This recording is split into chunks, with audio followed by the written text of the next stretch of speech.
Irritable bowel സിൻഡ്രോംക്ക് ഉള്ള ആൾക്കാർക്ക് ചില ആൾക്കാർക്ക് കോൺസ്റ്റിപ്പേഷൻ ഉണ്ടാവും, ചില ആൾക്കാർക്ക് ലൂസ് മോഷൻസ് ഉണ്ടാവും, ചില ആൾക്കാർ വയറ് വേദന വന്നിട്ട് പിന്നെ കുളത്ത് പിടിക്കുന്ന പോലെ വേദന ഉണ്ടാവും. അതിനുശേഷം വയറ്റിന് പോവും ആൾക്കാർ. ട്രെയിനിൽ ട്രാവൽ ചെയ്യാൻ ബുദ്ധിമുട്ടാവും, കാറിൽ ട്രാവൽ ചെയ്യാൻ ബുദ്ധിമുട്ടാവും അവർക്ക്. വർക്കിന് പോകുന്ന സമയത്ത് അവർക്ക് നന്നായി വയറുവേദന വരും.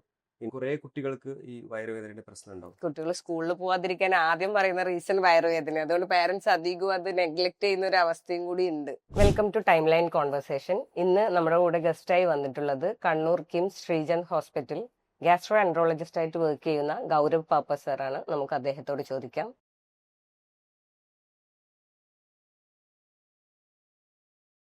Sir, different types of digestive disorder എന്തൊക്കെയാണ് കോമൺലി സാറിന്റെ അടുത്ത് വരുന്നത്? ഏറ്റവും കോമൺ ഉള്ള ഗ്യാസ്ട്രോഎൻട്രോളജി ഒ പിയിൽ വരുന്ന ആൾക്കാർക്ക് നെഞ്ചരിച്ചിലുണ്ടാവും, വയറിന്റെ പുകച്ചിലുണ്ടാവും, വയറ് വീരുത്ത് പോലെ തോന്നും. പിന്നെ ഭക്ഷണം ദഹിക്കാണ്ട് അവര് കുറെ ഡൈജസ്റ്റീവ് ഇഷ്യൂസ് ഉണ്ടാവും. പിന്നെ വരുന്ന ആൾക്കാർ മലബന്ധം കൊണ്ട് വരും. അപ്പോ കുറച്ച് ആൾക്കാർക്ക് 3-4 ദിവസം കഴിഞ്ഞിട്ട് വയറ്റിന് പോവുള്ളൂ. ഇല്ലെങ്കിൽ ചില ആൾക്കാർക്ക് ഒരു ഭക്ഷണം കഴിച്ചാൽ അപ്പൊ തന്നെ വയറ്റിന് പോകണം അങ്ങനെ തോന്നും. അപ്പോൾ ഇങ്ങനത്തെ പ്രശ്നങ്ങൾ ഉണ്ടാവും. പിന്നെ കുറച്ച് ആൾക്കാർ വിശപ്പില്ലാത്ത ആൾക്കാരുണ്ടാവും, തീരെ വിശപ്പുണ്ടാവില്ല. അപ്പോൾ അവർക്ക് സ്റ്റമക്ക് റിലേറ്റഡ് ഇഷ്യൂസ് ഉണ്ടാവും. അപ്പോൾ ഈ ന്യൂ ജനറേഷൻ നന്നായി ഫാസ്റ്റ് ഫുഡ് ഒക്കെ കഴിക്കുന്ന ആൾക്കാരാണ്. ഫാസ്റ്റ് ഫുഡും പിന്നെ ഹൈ കലറി ഡയറ്റ് ഒക്കെ കഴിക്കുന്ന ആൾക്കാരുണ്ടാവും. പിന്നെ കുറച്ച് ഫിസിക്കൽ ആക്ടിവിറ്റി കുറവുണ്ടാവും, എക്സസൈസ് ഉണ്ടാവില്ല. അപ്പോൾ അങ്ങനത്തെ ആൾക്കാർക്ക് ഫാറ്റി ലിവർ വരാം. ഫാറ്റി ലിവറും പിന്നെ ബ്ലോട്ടിങ്ങും പിന്നെ ഡൈജസ്റ്റീവ് ഇഷ്യൂസ് ഒക്കെ ഇങ്ങനത്തെ ആൾക്കാർക്ക് ഉണ്ടാവും. ഇത് ഇറിറ്റബിൾ ബവൽ സിൻഡ്രോം എന്ന് പറഞ്ഞ IBS സാധാരണ നമുക്ക് പ്രായം അനുസരിച്ചിട്ടാണോ വരുന്നത്, അല്ലാതെ യങ് ജനറേഷനിലും ഇപ്പൊ കണ്ടുവരുന്നുണ്ട് നമ്മൾ ലൈഫ് സ്റ്റൈൽ മാറുന്നതിനനുസരിച്ചിട്ട്? ഇറിറ്റബിൾ ബവൽ സിൻഡ്രോം ഈ അസുഖം ഏറ്റവും കൂടുതൽ നമുക്ക് ഈ യങ് പീപ്പിളിൽ നമുക്ക് ഫസ്റ്റ് സ്റ്റാർട്ട് ആവുന്നത്. അപ്പോ ഒരു സെക്കൻഡ് ഡിക്കേഡ് 20 to 30 ഏജ് അല്ലെങ്കിൽ 30 to 40 ഏജ്, ആ ഏജിൽ ഇറിറ്റബിൾ ബവൽ സിൻഡ്രോം ഫസ്റ്റ് തുടക്കത്തിൽ മനസ്സിലാവും, ആൾക്കാർക്ക് വരാൻ തുടങ്ങും. പിന്നെ ഈ ഇറിറ്റബിൾ ബവൽ സിൻഡ്രോം ഒരു ലൈഫ് ലോങ് അസുഖമാണ്. ഇത് നമുക്ക് കറക്റ്റ് അവർക്ക് ഒരു ഡയഗ്നോസിസും പിന്നെ കറക്റ്റ് ഒരു ഗ്യാസ്ട്രോഎൻട്രോളജിസ്റ്റിന്റെ കൺസൾട്ടേഷൻ കിട്ടിയിട്ടില്ലെങ്കിൽ അത് അവർ ലൈഫ് ലോങ് സഫർ ചെയ്യും. അതായത് അതിന്റെ സിംറ്റംസ് നമുക്ക് നേരത്തെ മോണിറ്റർ ചെയ്യാൻ പറ്റില്ല. ഇല്ല. എന്തൊക്കെ ഇതിന് ക്രോണിക് ആകുന്ന കണ്ടീഷനിൽ എന്തൊക്കെ സിംറ്റംസ് പിന്നീട് കാണിക്കുക? ഇറിറ്റബിൾ ബവൽ സിൻഡ്രോംക്ക് ഉള്ള ആൾക്കാർക്ക് ചില ആൾക്കാർക്ക് കോൺസ്റ്റിപ്പേഷൻ ഉണ്ടാവും, ചില ആൾക്കാർക്ക് ലൂസ് മോഷൻസ് ഉണ്ടാവും, ചില ആൾക്കാർ വയറ് വേദന വന്നിട്ട് പിന്നെ കുളത്ത് പിടിക്കുന്ന പോലെ വേദന ഉണ്ടാവും. അതിനുശേഷം വയറ്റിന് പോവും ആൾക്കാർ. കുറച്ച് ആൾക്കാർ ഭക്ഷണം കഴിക്കുന്ന സമയത്ത് ഛർദിക്കാൻ തോന്നും അവർക്ക്. പിന്നെ കുറച്ച് ആൾക്കാർക്ക് വയറ് നിറഞ്ഞ പോലെ തോന്നും. ഇതൊക്കെ ഇറിറ്റബിൾ ബവൽ സിൻഡ്രോംസിന്റെ സിംറ്റംസ്. ഇത് നമുക്ക് എങ്ങനെ കുറക്കാൻ വേണ്ടി സാധിക്കുക? ഇറിറ്റബിൾ ബവൽ സിൻഡ്രോം ആക്ച്വലി കുറയ്ക്കുന്നത് കറക്റ്റ് ഭക്ഷണത്തിന്റെ രീതി കറക്റ്റ് ആക്കിയാൽ ഈ കുറക്കാൻ പറ്റും. ഭക്ഷണത്തിന്റെ രീതി എങ്ങനെയാണെന്ന് വെച്ചാൽ ഈ ഇങ്ങനത്തെ ഇറിറ്റബിൾ ബവൽ സിൻഡ്രോംസ് ഉള്ള ആൾക്കാർക്ക് ഹൈ ഫോഡമാപ്പ് ഡയറ്റ് കഴിക്കരുത്. ഫോഡമാപ്പ് അങ്ങനെ ഒരു ടേം ഉണ്ട്. അപ്പോ നമുക്ക് ഫുഡ് സ്റ്റഫില് ഈ വരുന്നത് കുറച്ച് കണ്ടന്റ്സ് ഉണ്ടാവും. അപ്പോ ആ ഫോഡമാപ്പ് ഉള്ള ഭക്ഷണം എന്തൊക്കെയാന്ന് വെച്ചാല് പരിപ്പ്, പയറ്, ചെറുപയറ്, കടല, ആപ്പിൾ, പിന്നെ ഉള്ളി, വെളുത്തുള്ളി, മിൽക്ക് ആൻഡ് മിൽക്ക് പ്രൊഡക്ട്സ്, ഇതിൽ ഈ ഫോഡമാപ്പ് കൂടുതലുണ്ടാവും. അപ്പോൾ ആ ഭക്ഷണമൊക്കെ കഴിച്ചു കഴിഞ്ഞാൽ അത് വയറ്റിൽ പോയി കഴിഞ്ഞാൽ ആൾക്കാർക്ക് ഗ്യാസ് ഫോം ആവുന്നത്. ആ ഗ്യാസ് ഫോം ആയ ശേഷം ആൾക്കാർക്ക് സിംറ്റംസ് വരും IBSന്റെ. അത് ഒരു ഗ്യാസ്ട്രോഎൻട്രോളജിസ്റ്റിനെ കൺസൾട്ട് ചെയ്യാതെ അത് അവർക്ക് മനസ്സിലാവില്ല. അവർക്ക് മനസ്സിലാവാത്തിടത്തോളം അവർ ആ ഭക്ഷണ രീതി കണ്ടിന്യൂ ചെയ്യുമ്പോൾ അത് അടുത്ത സ്റ്റേജിലേക്ക് വേറെ എന്തൊക്കെ ബുദ്ധിമുട്ടുകൾ അതുകൊണ്ട് അവർക്ക് ഉണ്ടാവുക? അത് ക്രോണിക് അവർക്ക് ലൈഫ് സഫർ ആവും. അപ്പോൾ ആൾക്കാർ ട്രെയിനിൽ ട്രാവൽ ചെയ്യാൻ ബുദ്ധിമുട്ടാവും, കാറിൽ ട്രാവൽ ചെയ്യാൻ ബുദ്ധിമുട്ടാവും അവർക്ക്. വർക്കിന് പോകുന്ന സമയത്ത് അവർക്ക് നന്നായി വയറുവേദന വരും, പിന്നെ വയറ്റിന് പോകണം അങ്ങനെ തോന്നും. അപ്പോൾ ലൈഫ് സ്റ്റൈൽ കംപ്ലീറ്റ് ആൾക്കാരുടെ നശിപ്പിക്കും. അപ്പൊ അവർക്ക് അതെങ്ങനെ ഈ കൺസൾട്ടേഷന് ശേഷം സാർ എന്തൊക്കെയാ ട്രീറ്റ്മെന്റ് അതിന് പറഞ്ഞു കൊടുക്കാം? നമ്മൾ H2 ബ്ലോക്കർ അല്ലെങ്കിൽ അങ്ങനത്തെ എന്തെങ്കിലും മെഡിസിൻ ആണോ റെഫർ ചെയ്യുക, അല്ലെങ്കിൽ നമ്മൾ ഭക്ഷണ രീതി മാറ്റലാണോ നമുക്ക് ഗുണമായിട്ട് മാറുക? Irritable bowel syndrome actually diagnosis ചെയ്യുന്നത് എൻഡോസ്കോപ്പി പിന്നെ കൊളോണോസ്കോപ്പി ചെയ്തിട്ട് അത് ഡയഗ്നോസ് ചെയ്യുന്നത്. നമുക്ക് ആക്ച്വലി ആൾക്കാരിൽ അൾസർ ഉണ്ടോലോ, അത് നോക്കണം, ഒഴിവാക്കണം. എൻഡോസ്കോപ്പി ചെയ്താൽ മനസ്സിലാവും. പിന്നെ കുറച്ച് ആൾക്കാർക്ക് ക്യാൻസർ ഉണ്ടാവും. ഉം. അപ്പോൾ അതും സിംറ്റംസ് സെയിം ഉണ്ടാവും ചില സമയത്ത്. അപ്പോൾ അതുകൊണ്ട് കൊളോണോസ്കോപ്പി ചെയ്തിട്ട് അത് റൂൾ ഔട്ട് ചെയ്തിട്ട് ശേഷം നമുക്ക് ട്രീറ്റ്മെന്റ് തുടങ്ങുന്നത്. അപ്പോൾ ട്രീറ്റ്മെന്റിൽ ഫസ്റ്റ് മെഡിസിൻസ് ഉണ്ടാവും, പിന്നെ ലൈഫ് സ്റ്റൈൽ മോഡിഫിക്കേഷൻ അഡ്വൈസ് ഉണ്ടാവും ഡോക്ടർ, പിന്നെ ഡയറ്റ് കൺസൾട്ടേഷനിൽ ഇതൊക്കെ വരുന്നത്, എന്തൊക്കെയാ ഭക്ഷണം കഴിക്കുന്നത്, എന്തൊക്കെയാ ഒഴിവാക്കുന്നത്, പിന്നെ എങ്ങനെ ആൾക്കാർ ഈ IBS സിംറ്റംസ് ഒഴിവാക്കാൻ പറ്റൂ, അതൊക്കെ കൗൺസിലിംഗ് ചെയ്യുന്നത് ഗ്യാസ്ട്രോഎൻട്രോളജിസ്റ്റ് ആണ്. ഈ IBS ക്യാൻസറിലേക്ക് എത്തുന്ന ആ ഒരു സ്റ്റേജ് വരെ അറിയാതായി പോവോ പേഷ്യൻസ്? ഇല്ല, അങ്ങനെ ആവില്ല. എന്തെങ്കിലും ഒരു സിംറ്റംസ് കാണിക്കും. സിംറ്റംസ് കാണും.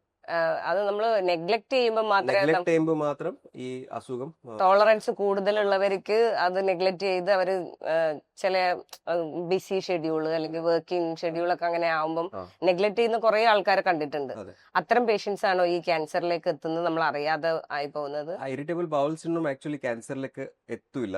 പക്ഷേ ഈ ഇറിറ്റബിൾ ബൗൾ സിൻഡ്രോംസിന്റെ സിംറ്റംസ് കൂടിയിട്ട് അവർക്ക് നല്ല പ്രശ്നങ്ങൾ വരും.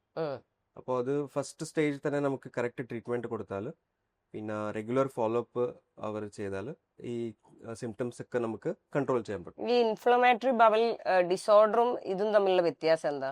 ഇൻഫ്ലമേറ്ററി ബവൽ ഡിസോർഡർ വെച്ചാൽ അത് കുടലിന്റെ ഉള്ളിൽ നീർക്കെട്ട് വരും. ഫസ്റ്റ് തുടക്കത്തിൽ നീർക്കെട്ട് വരും, അതിന് ശേഷം അത് അൾസറായി മാറും. അപ്പോൾ ഇൻഫ്ലമേറ്ററി ബവൽ ഡിസീസിൽ 2 ടൈപ്പ് ഉണ്ട്, ക്രോൺസ് ഡിസീസ് പിന്നെ അൾസറേറ്റീവ് കൊളൈറ്റിസ്. അതിന്റെ സിംറ്റംസും ഇതേപോലെ ഈ IBS പോലെ സിംറ്റംസും ഉണ്ടാവും ഇറിറ്റബിൾ ബൗൾ ഡിസീസിന്റെ. പക്ഷെ അത് നമുക്ക് വീണ്ടും കൊളോണോസ്കോപ്പി എൻഡോസ്കോപ്പി ചെയ്താൽ അത് ഡയഗ്നോസ് ചെയ്യാൻ പറ്റും. അപ്പോൾ അതിന്റെ ട്രീറ്റ്മെന്റ് തുടങ്ങിയാൽ ഈ അസുഖം കൺട്രോൾ ചെയ്യാൻ പറ്റും. ഈ അൾസറേറ്റീവ് കൊളൈറ്റിസ് നമുക്ക് സാധാരണ കാണുന്നത് നമ്മളെ ഫുഡിന്റെ, അതായത് രാവിലെ കഴിക്കാതിരിക്കുക, സ്കിപ്പ് ചെയ്യുക, കൃത്യമായ ഡയറ്റ് ഇല്ലാതെ നമ്മൾ വെയിറ്റ് ലോസിന്റെ ഭാഗമായിട്ട് ഒരു അറിയാതെ ഒരു ഡോക്ടറോട് കൺസൾട്ട് ചെയ്യാതെ രീതിയിലുള്ള ഒരു ഡയറ്റ് സിസ്റ്റം ഒക്കെ ഇപ്പൊ പോകുന്നുണ്ട്. പ്രത്യേകിച്ചിട്ട് നമ്മൾ ജിമ്മിന് പോവുക അല്ലെങ്കിൽ ട്രെയിനർമാർക്ക് ഒരു കോമൺ ഡയറ്റ് അല്ലായിരിക്കും പറഞ്ഞു കൊടുക്കുക. അത് ഡിഫറെന്റ് ബോഡി വെച്ചിട്ട് മാറിക്കൊണ്ടേ ഇരിക്കൂല. അപ്പൊ കൺസൾട്ട് ചെയ്യാതെ അത്തരം ഡയറ്റിലേക്ക് പോകുന്നത് അല്ലെങ്കിൽ രാവിലെ വയർ എംപ്റ്റി സ്റ്റൊമക്ക് ആയിട്ട് അങ്ങനെ പോകുന്നതൊക്കെ ഇതിന് കാരണമാവുന്നുണ്ടോ? ഇല്ല, inflammatory bowel disease, ulcerative colitis, അതിന്റെ റീസൺസ് വേറെയാണ്. ജനറ്റിക് ഡോമിനൻസ് ഉണ്ടാവും. കുറച്ച് ആൾക്കാർക്ക് ജനറ്റിക് ആയിട്ട് അവർക്ക് they will be susceptible to the disease. പിന്നെ കുറച്ച് ആൾക്കാർക്ക് ഈ ഇൻഫെക്ഷൻ വന്നു കഴിഞ്ഞാൽ ഈ ഇൻഫ്ലമേറ്ററി ബവൽ ഡിസീസ് വരാൻ ചാൻസ് ഉണ്ട്. ബ്രേക്ക്ഫാസ്റ്റ് സ്കിപ്പ് ചെയ്ത് കഴിഞ്ഞാൽ അത് ആക്ച്വലി നമുക്ക് മൊത്തം മെറ്റബോളിക് ബോഡീന്റെ ഒരു മെറ്റബോളിസം കേടാവും. ആക്ച്വലി അവർ പറയുന്നത് have A breakfast like A king, have a lunch like a queen, and have dinner like a beggar. Breakfast is the most important part of the diet. അപ്പോൾ breakfast ഒരിക്കലും skip ചെയ്യാൻ പാടില്ല. എന്തായാലും breakfast കഴിക്കണം. Breakfast കഴിച്ചിട്ട് ശേഷം complete full day ഒരു energy filled day ഉണ്ടാവും. ഫാസ്റ്റിംഗ് ഒക്കെ ചെയ്യുന്ന സമയത്ത് ഡിഫറെന്റ് ടൈപ്സ് ഓഫ് ഫാസ്റ്റിംഗ് ഇപ്പം ഡയറ്റിംഗിന്റെ ഭാഗമായിട്ട് ആൾക്കാർ ചെയ്തുകൊണ്ടിരിക്കുന്നുണ്ട്. അതൊക്കെ ഇത്തരം ബുദ്ധിമുട്ടുകൾ ഉണ്ടാക്കുമോ? ഫാസ്റ്റിംഗിൽ ഇന്റർമീഡിയറ്റ് ഫാസ്റ്റിംഗ് ഉണ്ടാവും, പിന്നെ കീറ്റോ ഡയറ്റ് ഉണ്ടാവും. അപ്പോൾ വേറെ ഫാസ്റ്റിംഗിന്റെ വേറെ ചില സമയത്ത് സൈഡ് എഫക്ട്സ് വരാൻ ചാൻസ് ഉണ്ട്. പക്ഷെ എന്തായാലും നമുക്ക് രാത്രി ഒരു 12 hours ഒന്നും നമുക്ക് ഭക്ഷണം ഇല്ലാണ്ട് നമ്മുടെ body will be functioning. So what is needed is good breakfast കഴിച്ചു കഴിഞ്ഞാൽ നമുക്ക് ആ ഫാസ്റ്റിംഗ് ഉള്ള ബോഡി സ്റ്റേറ്റ് കുറച്ച് എനർജി കിട്ടും ബോഡിയിൽ. പിന്നെ ഒരു ഡേ ഫുൾ ഓഫ് ആക്ടിവിറ്റീസ് ഒക്കെ ചെയ്ത് കഴിഞ്ഞാൽ പിന്നെ ഈവനിങ് നമുക്ക് ആക്ച്വലി രാത്രി ഉറങ്ങുന്നത് ബോഡിക്ക് എക്സസൈസ് ഉണ്ടാവില്ല, ബോഡിക്ക് ആവശ്യം ഉണ്ടാവില്ല കാലറീസിന്റെ. അപ്പോൾ ഡിന്നറിന്റെ ഒരു കാലറീസ് കുറച്ച് കഴിഞ്ഞാൽ നമുക്ക് വലിയ ബുദ്ധിമുട്ടുണ്ടാവില്ല. ബോഡിത്തിന് വേണ്ടി നല്ലതാ ഡിന്നർ സ്കിപ്പ് ചെയ്യുന്നത്. മാക്സിമം അപ്പൊ 12 hours നമ്മൾ ഇത് ഫാസ്റ്റിംഗിലേക്ക് പോവാൻ പാടുള്ളൂ എന്നാണോ? അങ്ങനെ ഒരു മാക്സിമം ടൈം പീരീഡ് ഉണ്ട് അതിന്? അത് ഒരു 3 days ഫാസ്റ്റ് ചെയ്ത് കഴിഞ്ഞാൽ കീറ്റോസിസ് തുടങ്ങും. ബോഡിയുടെ ആക്ച്വലി ഫാറ്റ് യൂസ് ആവാൻ തുടങ്ങും 3 days ഫാസ്റ്റിംഗ് ചെയ്തതിന് ശേഷം. പിന്നെ ഫാറ്റ് ബേൺ ആയി കഴിഞ്ഞാൽ കീറ്റോൺ ബോഡിയിൽ കൂടുന്നത്, that is not good for health. So actually fat burning should be healthy, it should not be unhealthy. Okay. ഇപ്പം ഓൾറെഡി നമ്മള് ബോഡി ഇതൊന്നും ലൈഫ് സ്റ്റൈലൊന്നും മെയിൻറ്റെയിൻ ചെയ്യാതെ ഫുഡൊക്കെ അങ്ങനെ കഴിച്ചു, കാരണം ഇപ്പോഴുള്ള ലൈഫ് സ്റ്റൈൽ തന്നെ അങ്ങനെയാണ്, നമ്മൾ എല്ലാം വാങ്ങിക്കുന്ന ഒരു രീതിയാണ്. അപ്പൊ അങ്ങനെ ആയവരുടെ ശരീരം മാറ്റാനുള്ള എന്തെങ്കിലും ചികിത്സാ രീതി ഇപ്പൊ ഉണ്ടോ, വെയിറ്റ് ലോസ് കുറക്കാനുള്ള? സാലഡ്സും പിന്നെ ഈ low calorie high fibre diet നമുക്ക് കഴിച്ചു കഴിഞ്ഞാൽ ഓട്ടോമാറ്റിക്കലി വെയിറ്റ് ലോസ് ആവും. ഹൈ റിഫൈൻഡ് കാർബോഹൈഡ്രേറ്റ് കഴിക്കരുത്, മൈദ ഉം, മൈദാന്റെ എല്ലാ പ്രൊഡക്ട്സും, ഉം. പിസ്സ, ബർഗർ, കുബൂസ്, പൊറോട്ട, ബേക്കറി സാധനം, കേക്ക്സ്, ഇത് കഴിച്ചു കഴിഞ്ഞാൽ റിഫൈൻഡ് കാർബോഹൈഡ്രേറ്റ് കിട്ടും ബോഡിയിൽ. ഉം. അപ്പോൾ അത് that is not healthy. Best healthy food will be high fibre diet. Carrots, cucumber, lettuce, പിന്നെ പാലക്, അങ്ങനത്തെ സാലഡ്സ്, ഗ്രീൻ ലീഫി വെജിറ്റബിൾസ് കഴിച്ചു കഴിഞ്ഞാൽ ഈ ഫൈബർ കിട്ടും ബോഡിയിൽ. അപ്പോൾ ഫില്ലിങ്ങും ഉണ്ടാവും, പിന്നെ കാലറി കൗണ്ടും കുറയും. അത് ടൈം പീരീഡ് കുറെ എക്സ്റ്റെൻഡ് ചെയ്യൂലേ നമ്മൾ ഈ രീതിയിൽ അത് മാറ്റിയെടുക്കുമ്പോൾ? ഇതിന് വേറെ എന്തെങ്കിലും പ്രൊസീജിയർ ഉണ്ടോ നമുക്ക്? ആക്ച്വലി പ്രൊസീജിയർ ഉണ്ട്. പ്രൊസീജിയർ ആക്ച്വലി ചെയ്യുന്നത് obesity disease, if obesity is hampering patients health, then we do the procedures for it. Okay. അപ്പോൾ ഒരു പുതിയ പ്രൊസീജിയർ വന്നിട്ടുണ്ട്. പണ്ടൊക്കെ ആക്ച്വലി ബേരിയാട്രിക് സർജറി ഉണ്ടായിരുന്നു. പക്ഷേ എല്ലാവർക്കും ആ ബേരിയാട്രിക് സർജറിക്ക് പോകുന്ന താല്പര്യം ഉണ്ടാവില്ല. അപ്പോൾ പുതിയതായിട്ട് ഒരു ബലൂൺ വന്നിട്ടുണ്ട്. അത് പ്ലാസ്റ്റിക്കിന്റെ ആക്ച്വലി സിലിക്കോണിന്റെ ബലൂൺ ഉണ്ടാവും. അത് ഗ്യാസ്ട്രോൻട്രോളജിസ്റ്റ് ആമാശയ ഉള്ളിൽ ഇൻസേർട്ട് ചെയ്യുന്നത്. പിന്നെ ആ ബലൂണിൽ വെള്ളം ഉണ്ടാവും, വാട്ടർ ഫിൽഡ് ബലൂൺ ആണ്. അപ്പോ അത് ആമാശയിൽ ഒരു 6 months to 1 year ഉണ്ടാവും. അപ്പോ അങ്ങനെ ആ ബലൂണിന്റെ യൂസ് എന്താന്ന് വെച്ചാൽ ആൾക്കാർക്ക് ഭക്ഷണം കഴിച്ചാൽ പെട്ടെന്ന് മതി എങ്ങനെ തോന്നും, ഏർലി സെറ്റൈറ്റി ഉണ്ടാവും. അതായത് സ്റ്റൊമക്കിന്റെ വോളിയം ഓഫ് ഏരിയ നമ്മൾ റെഡ്യൂസ് ചെയ്യുന്നത് കൊണ്ടാണോ അതങ്ങനെ? സ്റ്റൊമക്ക് വോള്യൂം റെഡ്യൂസ് ആവും. സ്റ്റൊമക്ക് വോള്യൂം റെഡ്യൂസ് ആയിട്ട് ശേഷം ഏർലി സെറ്റൈറ്റി ആൾക്കാർക്ക് ദേ ഫീൽ ദാറ്റ് അപ്പൊ മതി, ഭക്ഷണം മതി. അപ്പോൾ ഓട്ടോമാറ്റിക്കലി വെയിറ്റ് ലോസ് ആവും. പിന്നെ ഇത് actually no need of hospital stay, just വന്നിട്ട് OPD ബേസ്ഡ് പ്രൊസീജിയർ ആണ്. പേഷ്യന്റ് രാവിലെ വരും, വൈകിട്ട് വീട്ടിലേക്ക് പോകും. അപ്പൊ ഇതൊരു 6 month 1 year കഴിഞ്ഞിട്ട് നമ്മൾ അത് അപ്പോഴേക്ക് സ്റ്റൊമക്ക് ആ രീതിയിലേക്ക് വന്നിട്ടുണ്ടാവും? സ്റ്റൊമക്ക് വരില്ല, സ്റ്റൊമക്ക് അതേ സൈസിലുണ്ടാവും. പക്ഷേ കാലറി എടുക്കുന്നത് ആൾക്കാർ ഇൻടേക്ക് കുറയും അല്ലേ? കുറയും. നമ്മൾ എടുത്തോണ്ടിരിക്കുന്ന യൂസേജ് കുറഞ്ഞു കുറയും. പിന്നെ കുറച്ച് ആൾക്കാർക്ക് ഈ അനസ്തീഷ്യ റിലേറ്റഡ് ഇഷ്യൂസ് ഉണ്ടാവും. എല്ലാവർക്കും ബേരിയാട്രിക് സർജറി ചെയ്യാൻ ബുദ്ധിമുട്ടുണ്ടാവും. അനസ്തീഷ്യ കുറച്ച് ആൾക്കാർക്ക്, ഈ നല്ല ഫാറ്റി ആൾക്കാർക്ക് ശ്വാസം എടുക്കാൻ ബുദ്ധിമുട്ടുണ്ടാവും. അപ്പോൾ ലങ് എക്സ്പാൻഷൻ കറക്റ്റ് ഉണ്ടാവില്ല. അപ്പോൾ അങ്ങനത്തെ ആൾക്കാർ അനസ്തീഷ്യ കൊടുക്കുന്നത് റിസ്കി ഉണ്ടാവും. അപ്പോൾ അങ്ങനത്തെ ആൾക്കാർക്ക് ബേരിയാട്രിക് സർജറി ചെയ്യാണ്ട് ഇങ്ങനെ ബലൂൺ വെച്ച് കഴിഞ്ഞാൽ പിന്നെ കുറച്ചുകൂടി വെയിറ്റ് ലോസ് വരും. ഈ ബലൂൺ യൂസ് ചെയ്തിട്ട് കുറച്ച് ആൾക്കാർക്ക് ഒരു 30% വെയിറ്റ് ലോസ് ഉണ്ടാവും 6 months. അത് കുറച്ച് 30% കുറഞ്ഞു കഴിഞ്ഞാൽ പിന്നെ ബേരിയാട്രിക് സർജറി ഒരു അനസ്തീഷ്യ കൊടുക്കാൻ റിസ്ക് ഉണ്ടാവില്ല. കാരണം വെച്ചാൽ വെയിറ്റ് ലോസ് കുറച്ച് ആയിട്ടുണ്ടാവും. അപ്പോൾ റെസ്പിറേറ്ററി, പിന്നെ ഹാർട്ടിന്റെ ഹെൽത്ത് കൂടും. അപ്പൊ അനസ്തീഷ്യ ഈസി ആയിട്ട് കൊടുക്കാൻ പറ്റും അവർക്ക്. ഇതിന്റെ പ്രോപ്പർ നെയിം എന്താ ഈ പ്രൊസീജിയറിന്റെ? ഈ പ്രൊസീജിയറിന്റെ പേര് ഇൻട്രാഗാസ്ട്രിക് ബലൂൺ. ഇൻട്രാഗാസ്ട്രിക് ബലൂൺ. അത് നമ്മൾ ഫോർ വെയിറ്റ് ലോസ് ഇൻഡ്യൂസ് ചെയ്യുന്നത്. അത് വലിയ കോസ്റ്റ്ലി ആണോ ഈ പ്രൊസീജിയർ?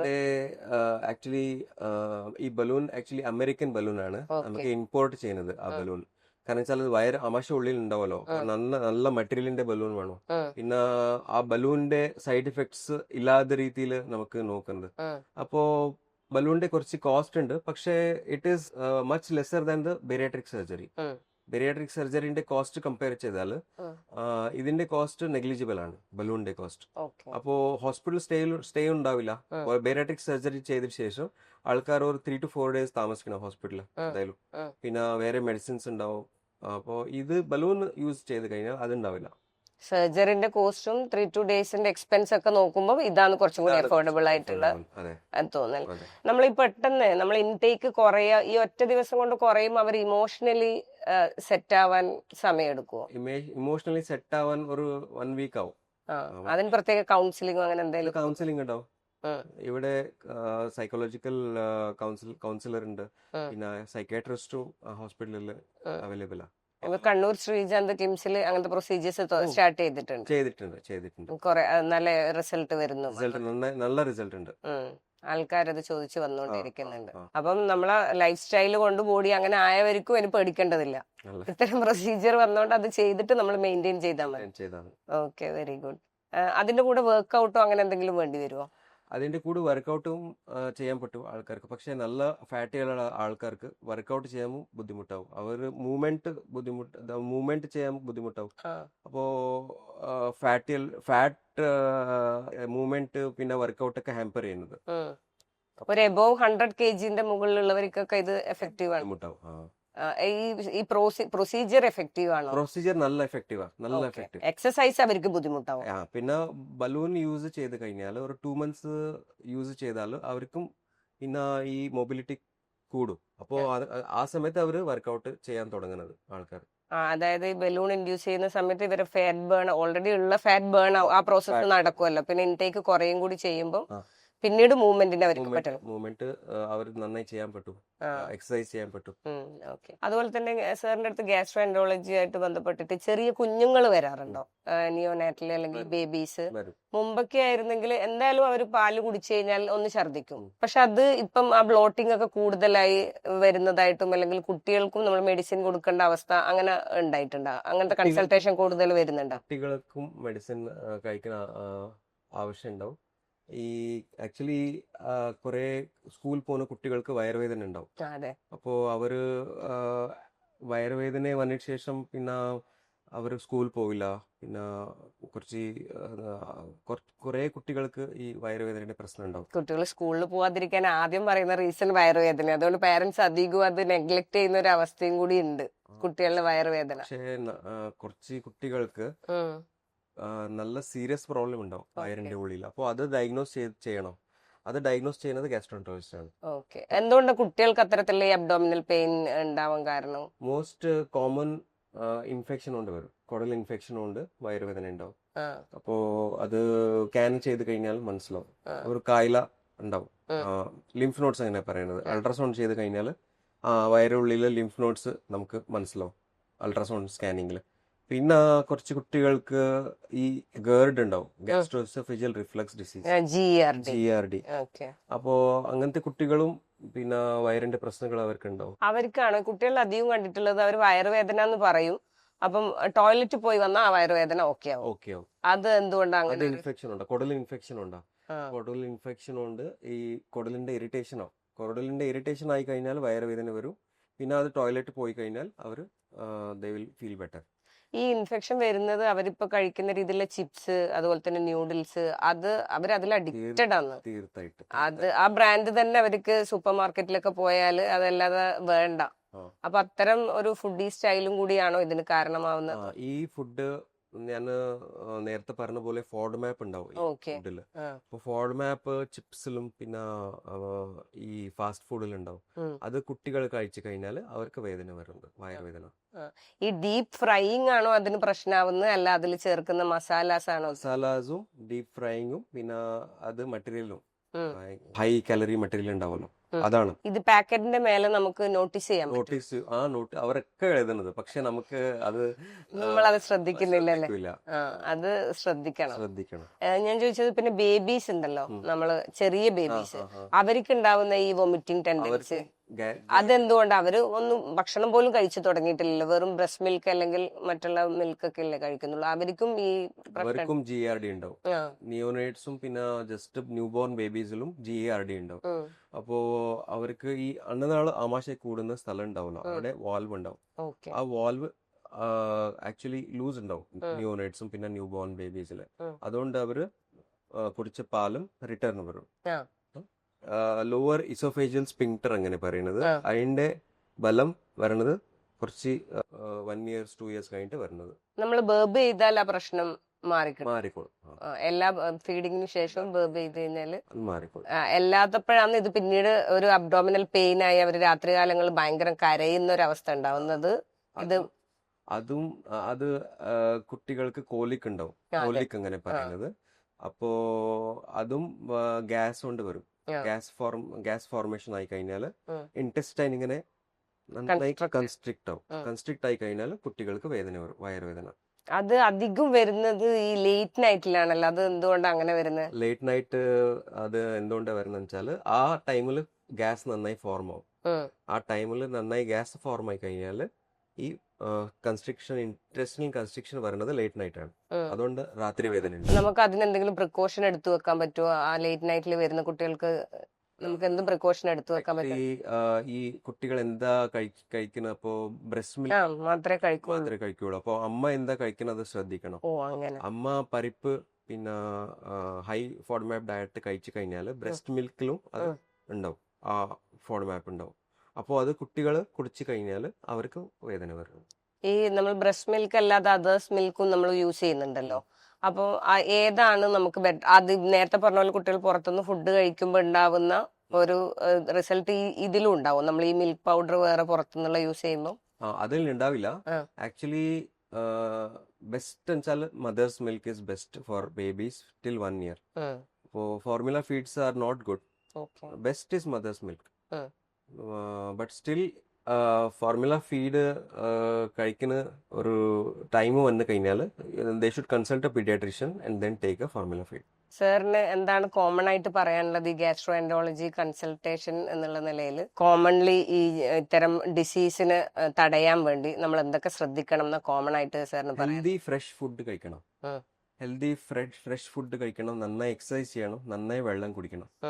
പിന്നെ happy life. You should live a happy life, not a stressful life.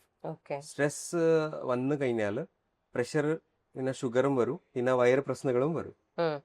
അപ്പോൾ വയറ് പ്രശ്നങ്ങൾ വരുന്നത് സ്ട്രെസ്സും നമ്മളെ ഇതിന് കാരണമാണ്, ഇത്തരം അസുഖങ്ങൾക്ക്. Okay. Thank you for the information.